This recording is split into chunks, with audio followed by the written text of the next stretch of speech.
Merci d'être avec nous sur RCF Lozère, Lozère Nouvelle pour cette émission consacrée aux élections législatives. Nous recevons aujourd'hui en compagnie de Patrick Zimmermann. Bonjour Patrick. Bonjour à tout le monde, bonjour Ja. Et bonjour Patrick, bonjour Jean-Paul. Jean-Claude. Je savais que j'allais faire une connerie dans le genre. Je suis désolé. Alors, je ferai un montage. Tu veux reprendre? Viens, on reprend parce que là, c'est bon, c'était court. Allez, autant pour moi. Allez, on est carré. On est sur un plateau législatif, il faut que ça soit carré. carré. Il faut que ça soit carré. On y va. Merci d'être avec nous sur RCF Lozère, Lozère Nouvelle pour cette rencontre avec un nouveau candidat qui se présente aux prochaines élections législatives. Le premier tour, ce sera le dimanche 30 juin. Et aujourd'hui, nous recevons Ja Zidoun. Merci. Bonjour Jean-Claude. Bonjour Patrick. Bonjour à tous les auditeurs de RCF Lozère Nouvelle. Patrick est avec moi, donc Patrick Zimmermann, pour animer cette rencontre. Alors, première question, Patrick. Alors, Ja, c'est la seconde fois que vous êtes candidat. Les Lozériens vous ont découvert il y a quelques années, en 2022. Mmh. Et lors de ces précédentes élections, vous avez un peu détonné, défrayé la chronique. Oui, si on peut le dire ainsi. Disons que défrayer la chronique dans le sens où c'est vrai que dans le jeu électoral, une candidature libre, sans étiquette, on va dire, c'est écrit sur les papiers de la préfecture, inclassable.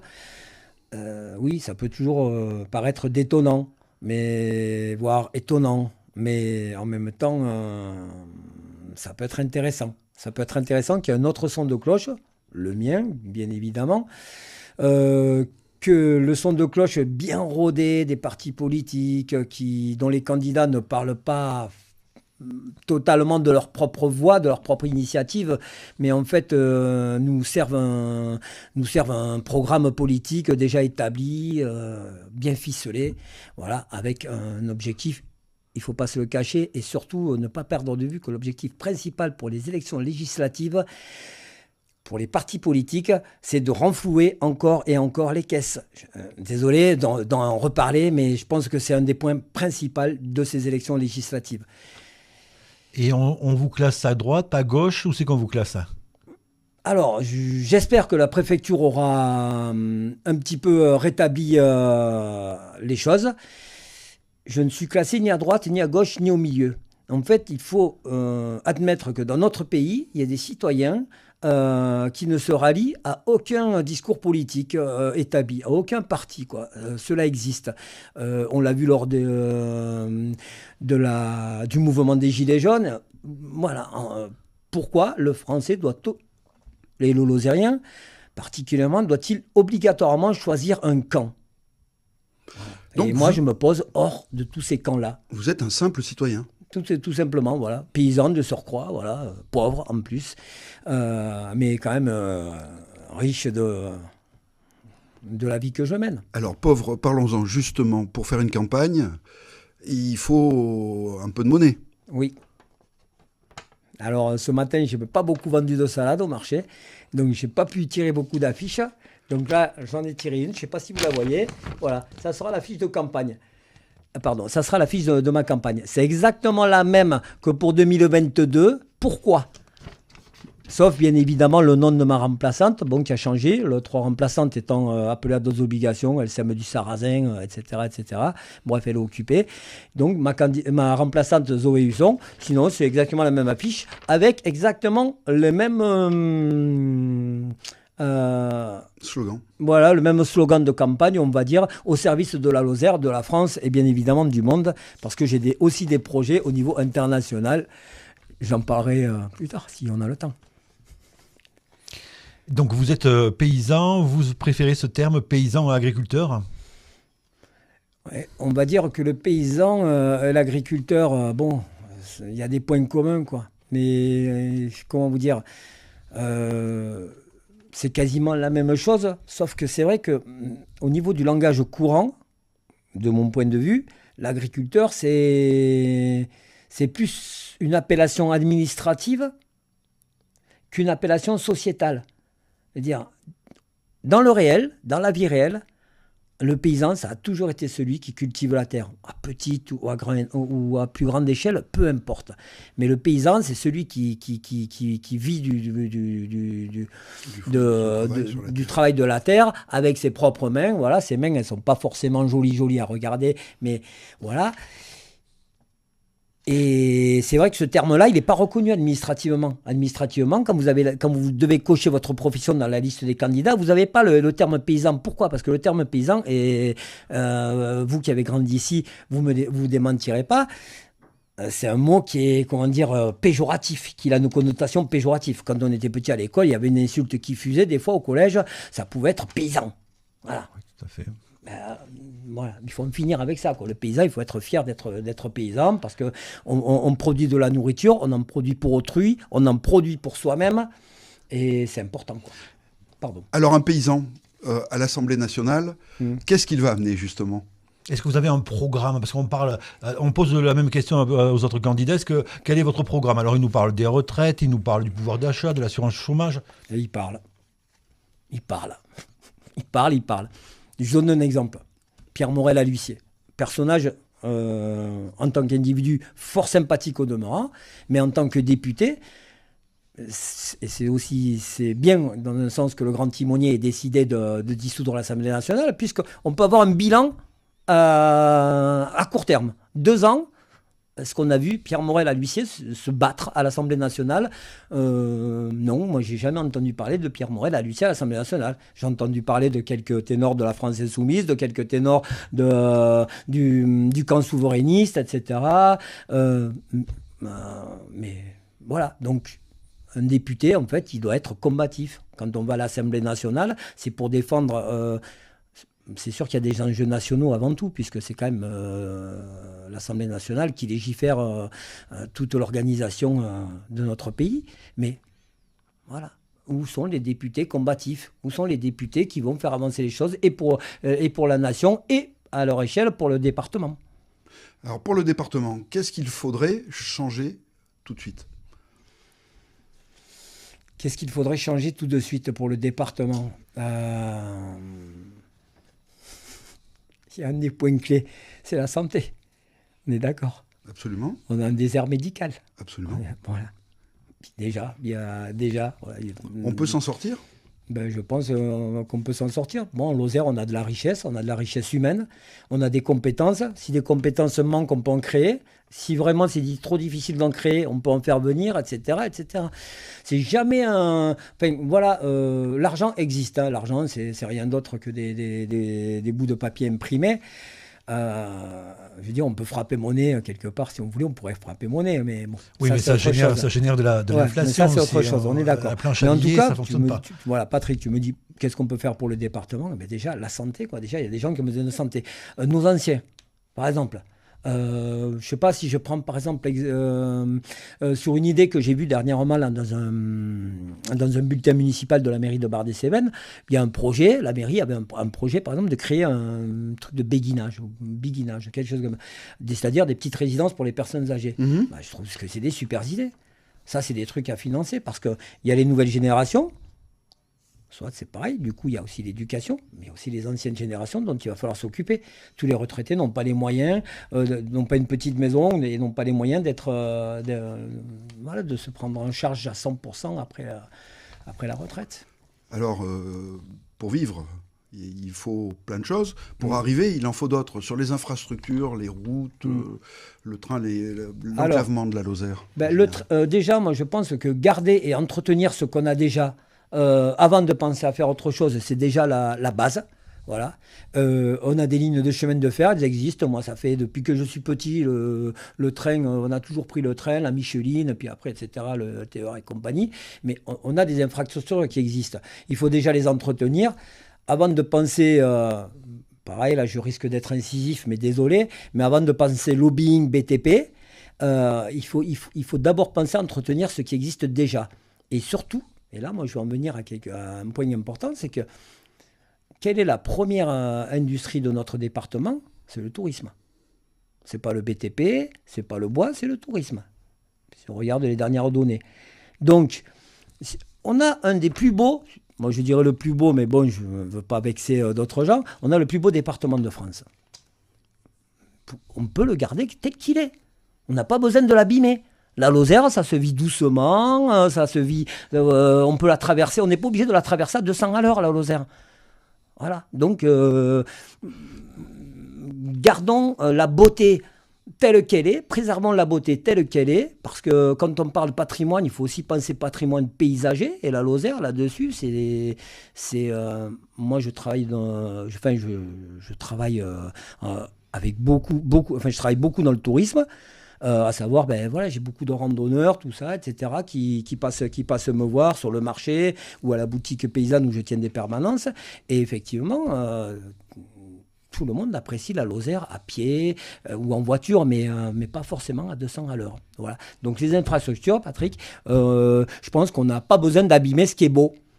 Il faut juste le préserver comme ça. Et c'est bien qu'en France, on ait des zones comme ça qui restent un peu épargnées par le tout... tout béton, ouais, le tout béton, le tout goudron. voilà, le tout goudron, le tout bétonnage. Voilà, moi, je sais pas, mais je pense que ça aurait mérité, même au niveau départemental, qu'il y ait un référendum, par exemple, sur les mochetés qu'on nous a mis sur la Boulaine, là, les éoliennes. Elles servent à rien, ces éoliennes. Elles ne produisent rien. Par contre, les quantités de béton astronomiques qu'il a fallu pour les mettre en place, avec le danger que ça implique pour les sources, etc., mais c'est ridicule. C'est juste pour répondre à un besoin de comment on appelle ça, quand il faut donner des chiffres pour l'écologie. Donc, ce n'est pas des bonnes sources d'énergie alternative. Non, puisqu'on enchaîne sur l'énergie, effectivement, l'énergie alternative propre n'existe pas à l'heure actuelle. L'énergie alternative propre à l'heure actuelle, c'est la force humaine ou la force animale. C'est-à-dire le cheval, l'attraction animale. Voilà. Bon, après, il faut faire avec son temps. On a des véhicules, ça existe. Ces véhicules thermiques fonctionnent avec des énergies fossiles. Soit on n'a pas des têtes, je veux dire des gens qui ont des têtes pour chercher des moyens moins polluants, mais sans que ça se fasse au détriment d'autres. Parce qu'à l'heure actuelle, avec le tout électrique, c'est ce qui se passe. Dans chaque voiture électrique, il y a des morceaux de petits Gabonais. Les Gabonais, des petits enfants dans des pays tiers qui vont exploiter les métaux rares, qui vont chercher les métaux rares et puis voilà, qui mènent une vie misérable jusqu'à leur mort. Et est-ce qu'un véhicule électrique, ça vaut le coup d'avoir un véhicule électrique à ce prix? Moi je dis non, je préfère rouler avec une Kangoo à essence qu'avec un véhicule électrique dans lequel il y a du Gabonais. Enfin, il y a du petit enfant qui est mort, qui a souffert pour produire ça. C'est un leurre. À l'heure actuelle, le tout électrique, là, c'est un leurre. Ça pourrait faire partie des lois à proposer. Tout à fait. On pourrait faire des lois qui, par exemple, augmentent les budgets de la recherche dans le sens de comment sortir de l'énergie fossile sans entrer pour autant dans une énergie faussement propre qui, en fait, crée beaucoup de souffrance et beaucoup de pollution. Parce qu'en plus, ça crée beaucoup de pollution. Alors, on parlait tout à l'heure des gens âgés, du 3e âge, 4e âge, voire 5e âge aujourd'hui. La retraite, vous en pensez quoi? La retraite, je pense qu'on est dans un pays moderne. On a beaucoup cotisé. Certains meurent avant de pouvoir toucher la retraite. Mon père est mort à 65 ans, alors qu'il avait bossé à la mine de Rampont, qu'il avait été maçon, enfin, il a bossé toute sa vie. Il est mort à 65 ans parce que ses conditions de travail ont fait que sa santé était complètement dégradée. Et voilà, enfin bref, quoi. Et pour ceux qui arrivent à survivre à des métiers pénibles, il faut qu'ils puissent partir à la retraite le plus tôt possible. Voilà, c'est tout. Ça serait une des choses à revoir aussi. Moi, je pense que ça serait une des choses à revoir. Je pense que tous les gens qui ont un métier physiquement dégradant, qui créent des troubles musculo-squelettiques, voire des handicaps, etc., ou même des mini-handicaps, moi, je pense que ces gens-là, ils ont droit à une retraite digne et même avant certains métiers. Je pense que... je ne sais pas, moi, mais quelqu'un qui bosse dans les métiers de la mode, qui est modiste, etc., il peut bosser jusqu'à 80 ans, c'est pas un problème. Quelqu'un qui fait des crobards sur une feuille de papier, il peut bosser jusqu'à 80 balais, mais quelqu'un qui fabrique des maisons, qui bosse dans une mine, qui est cheminot ou qui est agriculteur, paysan, il peut pas bosser jusqu'à la fin de ses jours, c'est pas possible. Là, on va faire un grand écart Patrick. parce que le temps tourne. Oui, bien sûr, Patrick. Et tout à l'heure, vous nous avez interloqué en voulant parler de l'international. Quelle était l'idée sous-jacente? Non, c'est parce que j'ai été approché par les services secrets nord-coréens. Non, c'est pas vrai, je plaisante. Et non, à l'international, que peut faire l'Assemblée nationale? Soit on reste neutre, soit la France reste neutre dans tous les conflits qui se déroulent dans le monde, soit la France prend position dans tous les conflits qui se déroulent dans le monde. Mais à un moment donné, si notre pays doit, par exemple, intervenir de manière directe ou indirecte, ce qui est assez hypocrite, je pense que ça mériterait quand même débat au sein de l'Assemblée. Pour dire que, par exemple, jusqu'à présent, la politique internationale menée par notre président, je pense qu'elle a été faite sur une base assez autoritaire. Donc, vous êtes plutôt pour un retour d'un régime parlementaire, donc changer peut-être de... Moi, je suis pour un régime référendaire. Je pense que, tant à l'échelon national qu'à l'échelon local, toute décision importante qui engage la vie des citoyens, qui engage le futur des citoyens, doit être mis sur le référendum, quoi. Et ça serait possible à gérer ça au quotidien? Tout est gérable. Puis on peut essayer. Qui n'a pas essayé ne peut pas savoir si c'est jouable. Est-ce qu'on ne pourrait pas se permettre d'essayer ces pratiques-là, plutôt que de rester engoncé dans des pratiques qui ont prouvé leur inefficacité?